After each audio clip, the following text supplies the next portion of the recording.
신앙생활 잘해야 돼요. 그리스도인들의 교회 생활을 어떻게 해야 되는지 제가 수요일마다 말씀을 나누고 있습니다. 첫 번째로 말씀드렸던 것이 뭘 잘해야 된다 그랬죠? 주일 성수. 그죠? 주일 성수를 우리가 잘해야 된다 그랬습니다. 근데 주일 성수 어떻게 하면 잘한다 그랬죠? 세 가지 항상 기억하라 그랬는데요. 반드시 지키시기를 바랍니다. 아멘 좀 해보세요. 반드시 지키시길 바랍니다. 반드시 지켜야 돼요. 그런데 반드시 지키되 형식적으로 지키면 안 되고 어떻게 지키라 그랬죠? 거룩하게 지키시기를 바랍니다. 우리 옆 사람하고 거룩하게 주의를 지킵시다. 시작. 세 번째로 어떻게 지켜라 그랬죠? 반드시 예배당에 나와서 지켜야 되는 거예요. 반드시 예배당에 나와서 주의를 성수하시기를 바랍니다. 두 번째로는 제가 전도에 대해서 얘기했어요. 전도. 그리스도인이라면 누구나 전도해야 된다 그랬어요. 이유가 뭐였죠? 주님의 마지막 지상명령, 유언이기 때문에. 부모님이 돌아가시면서 남긴 말이 소중한 것처럼 우리를 구원하신 그 주님의 마지막 말이 소중해요, 안 소중해요? 굉장히 소중하죠. 그 마지막 말이 뭐예요? 땅끝까지 이르러 내 증인이 되어라. 여러분, 주님이 오시는 날까지 때를 얻든지 못 얻든지 전도하는 여러분들 되시기를 바랍니다. 세 번째로 말씀드린 게 뭐였죠? 봉사, 섬김.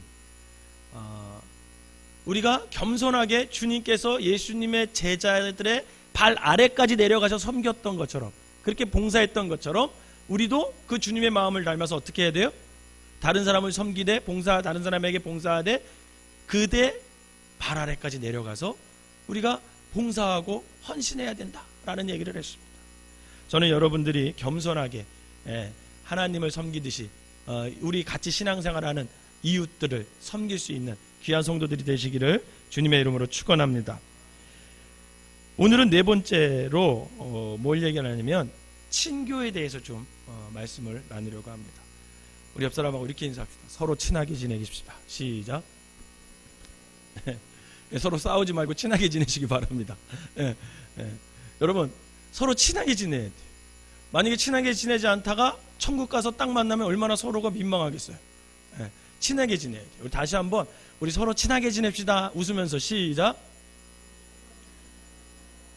여러분, 목사님하고도 친하게 지내시고 성도님들하고도 서로 친하게 지내시고 늘 친하게 지내면서 신앙생활 하시길 바랍니다. 오늘 도표를 하나 좀 보려고 그래요. 우리 한번 도표를 한번 봅시다. 제가 이렇게 도표를 그려왔는데 맨 꼭대기에 뭐가 있어요? 말씀. 그 다음 밑에 뭐가 있어요? 봉사. 그 다음 친교. 여러분, 이 말씀과 봉사와 친교가 이 삼각형이 아주 잘 이루어져야 돼요. 한쪽으로 치우쳐져도 안 돼요. 이게 아주 잘 균형 있게 해야 신앙생활, 교회 생활을 잘 할 수 있다는 거죠. 교회 생활을 정삼각형으로 이렇게 표현한다면 그 정점이 뭐예요? 말씀. 아래쪽 두 꼭지점이 뭐예요? 봉사와 친교. 이렇게 될 것이에요. 여러분, 교회 생활에 이 말씀이 없으면 교회가 존재해요, 안 존재해요? 존재할 수가 없죠. 교회는요, 늘 말씀이 가장 중요합니다. 만약에 이 말씀이 없으면 교회는 존재할 수도 존재할 필요도 없어요. 그러므로 우리가 예배, 설교, 성경 공부, 전도 이런 등 말씀과 관련된 생활은 언제나 교회 생활의 정점 위치에 있어야 된다는 거예요. 그러나 여러분, 이 말씀만 있잖아요. 그것은 신학교일 뿐이지 그것은 교회는 아니에요. 만약에 말씀만 있다면. 여러분, 말씀만 따로 떼어놓으면요, 그래서 삶과 전혀 무관하다면 사변적인 논리나 추상적인 이론밖에 되지 않다라는 거예요. 여러분, 지난 기독교의 역사를 잘 이렇게 살펴보면요, 제가 이렇게 학교에서도 배우고 이렇게 보니까 이 말씀이요, 삶과 무관하게 되면요 정말 큰일 납니다. 이 삶과 무관해지면 정말 얼마나 많은 사람들이 이 말씀에 의해서 죽었는지 몰라요. 여러분, 말씀이 이론이 돼버린 거예요. 말씀이요 그냥 이데올로기가 되어버린 거예요. 그래가지고 기독교 역사에서 이 말씀만 따로 딱 떼어놔가지고 이 말씀만 강조하다 보니까 수많은 사람들이 서로 죽고 죽이는 그런 일들이 많이 일어났어요. 여러분, 신학자들이 신학 이론이 자주 비판의 도마에 오르는 이유가 바로 여기에 있다라는 거예요. 그들의 신학 이론이 우리 인간들의 삶과는 전혀 무관한, 정말 문자 속에만 갇혀 있는 경우가 너무 많이 있다라는 거죠. 분명한 것은 교회는 신학교가 아니라는 거예요. 신학교가 아니라. 제가 신학교 처음 들어가가지고요, 이 삶과 동떨어진 이론만 배우다 보니까 어떻게 됐겠어요? 믿음이 뚝뚝뚝 떨어지더라고요. 믿음이 좋아서 신학교를 갔는데 신학교 들어갔더니 믿음이 뚝뚝뚝 떨어지더라고요. 이거를 회복하는 것을 굉장히 힘들어요. 회복하는 게 굉장히 힘들었습니다. 이처럼 교회는 신학교가 아니기 때문에 봉사가 교회 생활의 또 다른 꼭지점을 차지하고 있어야 된다는 거예요. 저 봉사가. 그런데 여러분, 만약에 생각해 보세요. 여기서도 만약 봉사만 있다면 그것은 교회가 아니에요. 봉사만 있다면 뭐가 되겠습니까? 자선단체밖에 안 되라는 거죠. 자선단체밖에. 아무리 좋은 일을 하는 자선단체라도 말씀이 없고 친교가 없다면 여러분, 그것은 교회가 될 수 없다라는 거예요. 왜냐하면 비종교인들의 자선단체도 세상에는 너무나 많이 있어요. 너무나 많이 있습니다. 그리스도인의 봉사는 여러분, 말씀을 정점으로 한 봉사이기 때문에 모든 봉사는 곧 말씀의 실천이 되는 거예요. 그리고 그 결과로 그리스도인의 말씀 생활은 삶과 괴리되는 추상성에서 벗어나서 늘 어떻게 됩니까? 봉사의 현장에서 말씀을 이루니까 믿음이 어떻게 되겠어요? 점점 그 삶의 현장에서 봉사를 통해서 어떻게 되겠습니까? 믿음이 성장해 나가는 거죠. 그러나 그리스도인들의 교회 생활이 이 말씀과 봉사로만 이루어졌다면 지속성을 갖거나 성숙해지기가 또 어렵다라는 거예요. 왜 그런지 아십니까? 여러분, 한번 생각해 보세요. 여러분, 늘 교회에 와서 말씀만 배우고 봉사만 한다고 생각해 보세요. 그 교회 생활이 얼마나 힘들겠어요. 여러분, 배우는 거 쉬워요, 어려워요? 쉬워요? 어렵죠. 배우는 게 얼마나 어려워요. 그래서 뭐 1:1 양육하라고 하면 안 하잖아요. 어려우니까. 우리 새가족들 이렇게 와서 새가족 교육 4주 하고 12주 우리 장로님하고 기초성경 공부만 좀 하라 그러면 굉장히 부담스러워요. 왜? 자신이 없거든, 어렵거든. 배우는 게 얼마나 어려워요. 제가 지난주에 어떤 새가족 교육을 하는데 이분이 얘기하는데 어느 교회 갔는데 6개월 동안 교육받았대. 새가족 교육받고 무슨 훈련받고 6개월 동안 받았대. 6개월 동안. 근데 그 교육받다가 어떻게 된 거예요? 너무 힘들어가지고 이 교회는 나하고 안 맞는가 보다 해가지고 딴 교회로 옮겼대. 그래서 딴 교회 갔는데 거기도 새가족 교육하고 무슨 교육하고 또 6개월 교육을 받았대. 자기 안 배운 게 없대. 그래서 거기도 너무 힘들어서 어떻게 했어요? 결국 우리 교회까지 온 거예요. 그래서 제가 그랬습니다. 우리 교회는 안 가르쳐요. 그랬어요. 여러분, 교회에서 배우는 것만 한다고 생각해 보세요. 얼마나 힘들겠어요. 거기다가 플러스 봉사만 한다고 생각해 보세요. 교회 왔는데 뭐 배우게 하고 일만 시켜. 그러면 교회 생활이 즐겁겠어요, 안 즐겁겠어요? 엄청 힘들죠. 엄청 힘들죠. 여러분, 교회 생활에 이 말씀과 봉사야만 점령을 하잖아요. 그럼 어떻게 되는지 아십니까? 시험 들어요. 시험 드는 사람 대부분 제가 이렇게 보면 너무 많이 말씀 배워요. 너무 많이 봉사해요. 그러면 어느 날 보면 시험 들어있어요. 그래서 가만히 보면 교회 생활하다가 시험 드는 사람들 보면 대부분 이렇게 말씀과 봉사에만 전념하는 사람들이 대부분이라는 거죠. 왜냐하면 그들에게 뭐가 빠졌기 때문에 그래요? 또 하나의 꼭지점? 친교가 빠졌기 때문에. 여러분, 친교가 빠진 채요 맨날 말씀과 봉사에 전념하면 친교를 잘하는 사람 보면 어떻게 돼요? 시험 들죠. 왜? 자기는 말씀 배우고 봉사하고 막 그러는 것 같은데 저 사람은 교회에서 맨날 뭐 하는 것 같아? 노는 것 같아. 다른 사람들하고 히히덕거리고 막 노는 것 같아. 그러면 어떻게 돼요? 시험 든다니까요. 시험 들어. 쟤는 맨날 봉사는 안 하고 봉사해가지고 다 차려놓은 밥상에 와가지고 숟갈만 뜨는 것 같아. 그 얼마나 화가 나, 얼마나 속상해. 그래서 시험 드는 거예요. 그래서 우리가 인생을 살아다 보면 알지만 살다 보면 뜻하지 않게 어려움을 만나요, 안 만나요? 만나요. 뜻하지 않게 어려움을 만나요. 그리고 절망하거나 좌절할 때가 있어요. 그때마다 여러분 사람들이 말씀과 봉사에서 멀어지기 시작해요. 왜 그런지 아세요?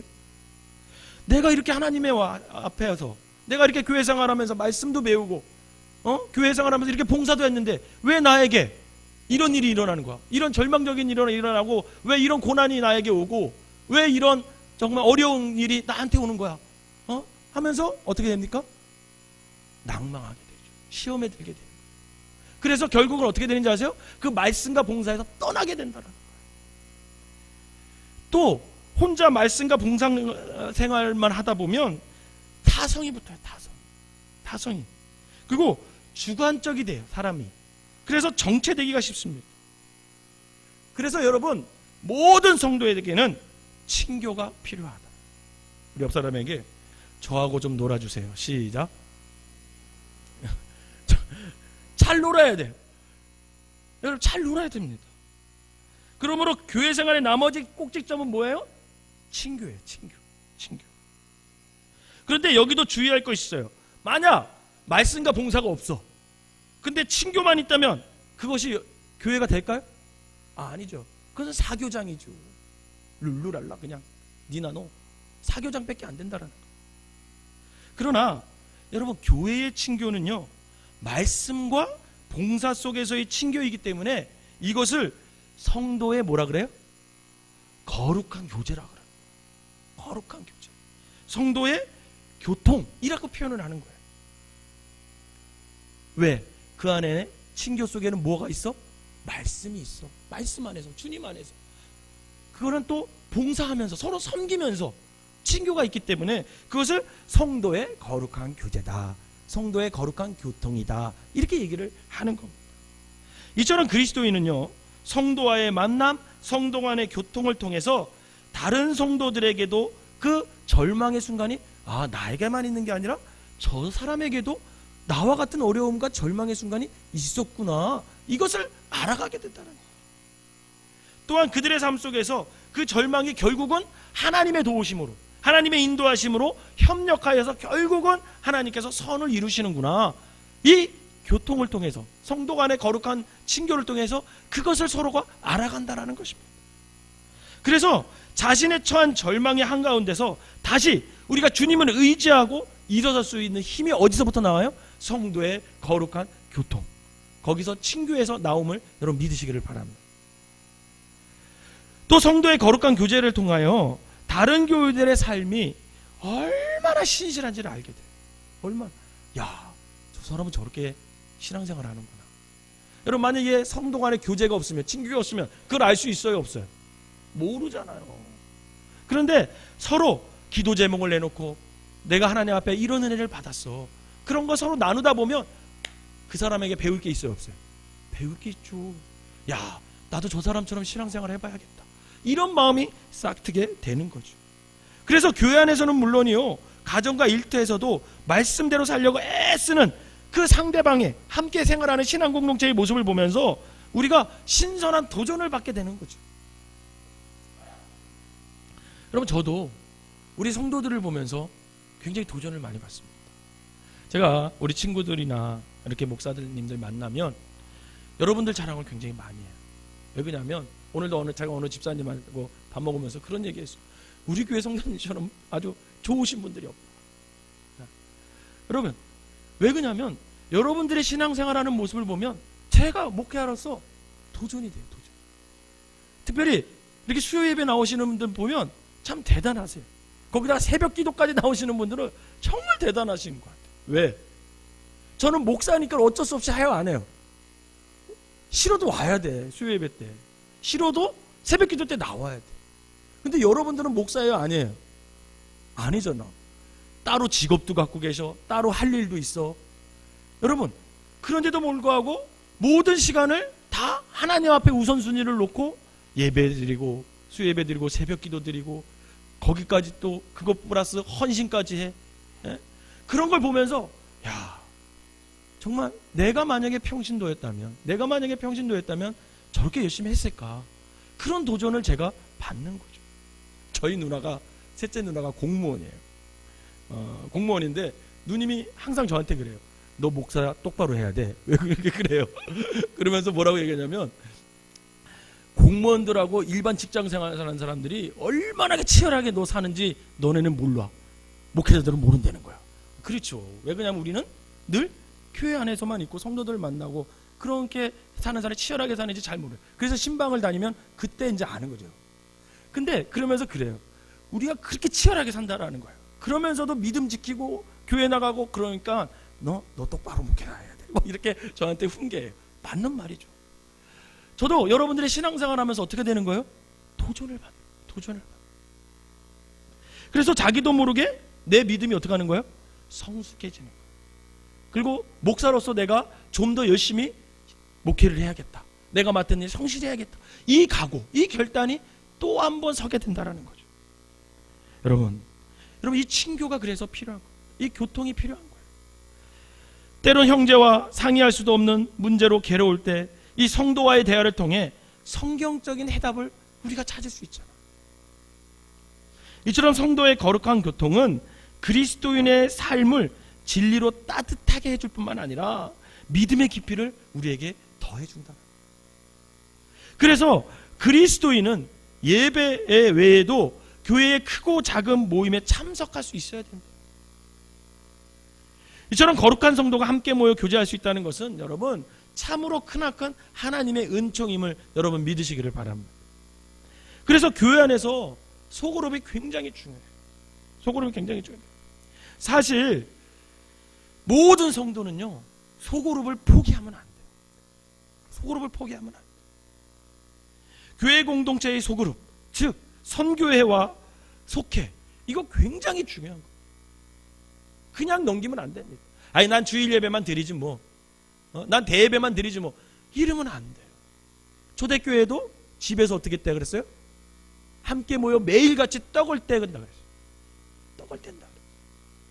떡을 떼는 게 뭐예요? 교제하는 거예요. 교제. 여러분 그 소그룹을 통해서 서로를 책임져야 되는 거죠. 서로를 위로해야 돼요.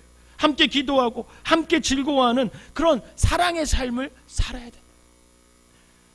여러분 이 소그룹을 포기하는 것처럼 이기적인 게 없어요. 왜? 나 혼자 신앙생활 하겠다는 거죠. 나 혼자. 여러분 우리는 함께 살아갈 의무가 있다는 거예요. 책임이 있다는 거죠. 사실 이 소그룹의 모임은 여자들도 중요하지만 남자들에게 꼭 필요해요. 남자들에게 꼭 필요해요. 그냥 세상 사람들을 만나 술 먹고 업무적으로 만나 일 연장의 모임이 아닌 진심으로 남자들이 그냥 신앙 안에서 서로를 위로하고 마음을 나눌 그런 거룩한 소그룹들이 남자들에게 여러분 꼭 필요합니다. 그런데 이 남자들의 소그룹이 교회마다 잘 이루어지지 않아요. 여러분 몰라서 그렇지 남자들이 얼마나 수다스러운지 아세요? 알아요? 몰라요? 정말 수다스러워요. 만나면요 그렇게 시끄러운 게 또 남자들이에요. 그렇게 특별히 40대 50대 초반 남자들 만나면요 그렇게 말을 60대 조금 넘어가면 어떻게 되는지 아세요? 잔소리가 늘어나요. 잔소리가 막 저희 아버지가 60 조금 넘으시더니 그렇게 잔소리가 늘어나시더라고요. 여러분 남자들이 왜 그럴까요? 그 모임이 필요하다는 거예요. 누군가 얘기할 상대가 필요하다라는 거예요. 그런데 그때쯤 되면 여자들은 어떻게 돼요? 나가서 놀아. 남자들하고 잘 안 놀아줘. 나가서 놀아. 그러니까 남자들은 얘기할 데가 없는 거예요. 얘기할 때. 그래서 모이기만 하면 뭐예요? 수다 떠는 거예요. 수다. 남자들의 수다. 들어봤을래나? 엄청 많아. 그만큼 남자들이 외로움을 있다. 얘기할 곳이 없다. 마음을 터놓고 진실하게 자기 속 얘기를 꺼내놓고 얘기할 데가 없어요. 그러니까 어떻게 됩니까? 그냥 회사 사람들하고 일 연장으로 그냥 모여서 술 먹고 그냥 그렇게 세상적으로 모이게 된다라는 거죠. 여러분 남자들이 거룩한 모임을 가져야 됩니다. 그래야 그 남자들이 건강한 삶을 살 수가 있는 거예요. 그래서 소그룹 리더들이 너무나 중요해요. 소그룹 리더들이 너무나 중요해요. 그래서 내년에는 우리가 수요헌신 예배 시에 남자 선교회도 한 달에 한 번 정도 모여서 함께 헌신 예배를 드리려고 계획을 하고 있습니다. 이렇게 성도의 교통, 친교를 통해 소그룹에서 서로가 하나님의 은혜를 체험하는 것은 남자나 여자나 매우 중요해요. 여러분, 그래서 절대로 소그룹을 포기하면 안 됩니다. 속회 포기하면 안 돼요. 선교회 포기하면 안 돼요. 나중에 이게 딱 떴을 때 속회 편성 안 된 사람 이렇게 떴을 때 여러분 따져야 돼요. 왜 나는 속회에 안 넣냐? 나 속회 하고 싶다. 이런 아우성이 막 일어나야 돼요. 그런데 일어나지 않더라고요. 아유, 잘 빠졌다. 그렇게 생각하는 사람들이 있는 것 같아요. 여러분, 그 거룩한 교제를 통해 우리가 서로 위로하고 기도하고 힘이 되어주면서 함께 믿음을 성장해 나가야 된다. 여러분, 우리 생명나무교회가 이제 그렇게 나가야 돼요. 그런 방향으로. 여러분, 우리 목사님 설교 잘하셔요? 못하셔요? 엄청 잘하셔요. 그냥 잘하셔요가 아니에요. 엄청 잘하셔요. 정말 잘하셔요. 제가 은혜 받으면 잘하는 거예요. 다른 교회에서 부목사들이 담임 목사님 설교 듣고 잘 은혜 못 받아요. 근데 부목사님이 은혜 받으면 설교 엄청 좋으신 거예요. 잘하시는 거예요. 여러분, 그런데 아무리 우리 담임 목사님이 설교를 잘한다 해도 여러분, 주일 한 번 또 수요일에 제가 고정적으로 이렇게 설교를 한다고 해도 그것 갖고 겨우 한 30여 분 40분 정도 불과한 그 설교로 여러분 어찌 사람들이 확 변하겠어요? 여러분, 변할까요? 안 변할까요? 한 번에 확 변하지 않는다고. 여러분, 그런 불가능한 일이에요. 그러나 여러분, 짧게는 한두 시간, 길게는 두세 시간씩 매주 소그룹으로 모인다고 생각해 보세요. 그 소그룹으로 매주 모이는 그런 거룩한 만남, 거룩한 영적 교제, 그 성도의 교통을 통하여 여러분 거기서 교인들이 성숙해 가는 것입니다. 2015년에는 여러분들이 소그룹에서 믿음의 성숙을 이루시기를 주님의 이름으로 축원합니다. 전도서 4장 11절에서 12절 보도록 하겠습니다. 오늘 본문 다시 한 번만 우리 한번 읽어보도록 하겠습니다. 시작. 또 두 사람이 함께 누우면 따뜻하거니와 한 사람이면 어찌 따뜻하랴. 한 사람이면 패하겠거니와 두 사람이면 맞설 수 있나니 세 겹줄은 쉽게 끊어지지 아니하느니라. 아멘. 여러분, 석탄 한 덩어리는요 아무런 힘이 없어요. 그러나 그 한 덩어리들이 함께 모이잖아요. 그러면 그 힘은요 겨울 추위를 물리칠 수 있음을 여러분 믿으시길 바랍니다. 물리칠 수 있어요. 물리칠 수 있어요. 우리가 분명히 기억해야 할 것은 우리가 성도의 거룩한 그 교통 없이 홀로 신앙생활을 하겠다는 것은 뭐냐면 그 석탄 한 덩어리를 가지고 인생의 겨울을 내가 이겨보겠다라고 하는 것처럼 어리석은 일이 없다라는 거예요. 그거와 같은 거예요. 여러분, 석탄 한 덩어리로 인생의 한 팔을 우리가 이길 수 있을 것 같습니까? 여러분, 못 이겨요. 그렇게 되면 그 인생은 늘 한파 속에서 떨며 외롭게 살아야 되는 거죠. 바라기는 성도의 교제를 통해 저와 여러분들이 이 성도의 교제를 통해 인생의 한파를 따뜻하게 보내시기를 주님의 이름으로 축원합니다. 마지막으로 헌금에 대해서 다음 주에 할 거예요. 이 헌금하면 좀 길어서 다음 시간에 하도록 하겠습니다.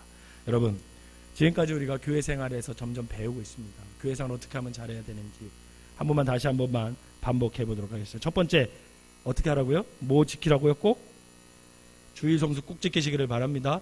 어떻게 지키라고요? 반드시 지켜라. 거룩히 지켜라. 성전에 와서 지켜라. 꼭 두 번째, 전도. 우리가 전도해야 되는데 왜 전도해야 된다고요? 주님의 마지막 유언이기 때문에. 여러분, 한 영혼도 포기하지 마시기를 바랍니다. 특별히 여러분들의 가정에 아직 믿지 않는 가족 중에 있다면 그 사람 포기하지 마시기 바랍니다. 2015년에는 여러분들의 가족 중에 한 명도 예수 믿지 않는 사람 없기를 주님의 이름으로 축원합니다. 세 번째 뭐 해야 된다고요? 봉사해야 돼요. 봉사는 그냥 하는 것이 아니라 겸손하게 낮아져서 해야 됩니다. 하나님을 섬기듯 주님이 제자들의 발을 씻기셨던 것처럼 그 발 아래에서 우리가 봉사를 할 때 그 봉사를 하나님께서 받아주신다는 거예요. 2015년도에는 여러분들이 우리 생명나무 교회 안에서 어느 한 구석 한 구석에서 다 섬기는 자리에 함께 하시기를 주님의 이름으로 축원합니다. 마지막으로 친교. 여러분 서로 친하게 지내시기를 바랍니다. 다시 한번 인사합시다. 우리 서로 친하게 지냅시다. 시작. 여러분들의 교제를 통해서 인생의 한파를 넉넉히 이겨나가시기를 주님의 이름으로 축원합니다. 기도하겠습니다. 사랑과 은혜가 충만하신 하나님 아버지, 우리가 그리스도인으로서 주님께 부르심을 받았고 하나님의 자녀로 구원받았는데 우리가 혼자 신앙생활을 할 수 없고 혼자 교회생활을 할 수 없습니다. 아버지 하나님, 우리가 서로 아버지 하나님 주님 안에서 협력하여 선을 이루는 사람들 되게 하여 주시고 혼자 독불정근처럼 신앙생활하는 것이 아니라 서로 아버지 하나님 섬기며 이해하며 서로를 아버지 하나님 잘 알아서 우리의 친교를 통해서 아버지 하나님 하나님의 온전한 사랑과 또 하나님의 온전한 말씀과 봉사가 아버지 이루어질 수 있도록 인도하여 주시옵소서. 교회 안에 속으로 포기하지 않도록 인도하여 주시고 우리가 속해 있는 선교회나 우리가 속해 있는 속회에서 서로를 위로하고 서로를 위해 기도하고 서로를 위해 힘이 되어주면서 정말 아버지 하나님 혼자가 아니라는 것을 깨닫고 힘들고 어려울 때마다 협력하여 아버지 하나님 선을 이룰 수 있는 아버지 하나님 거룩한 성도의 교통을 나눌 수 있는 성도들이 될 수 있도록 인도하여 주시옵소서. 그래서 나 혼자 신앙생활 잘하는 것이 아니라 함께 신앙생활 잘할 수 있도록 인도하여 주셔서 하나님께서 맡기신 사명 아버지 하나님 협력하여 아름답게 이뤄낼 수 있는 거룩한 백성들 되게 하여 주시옵소서.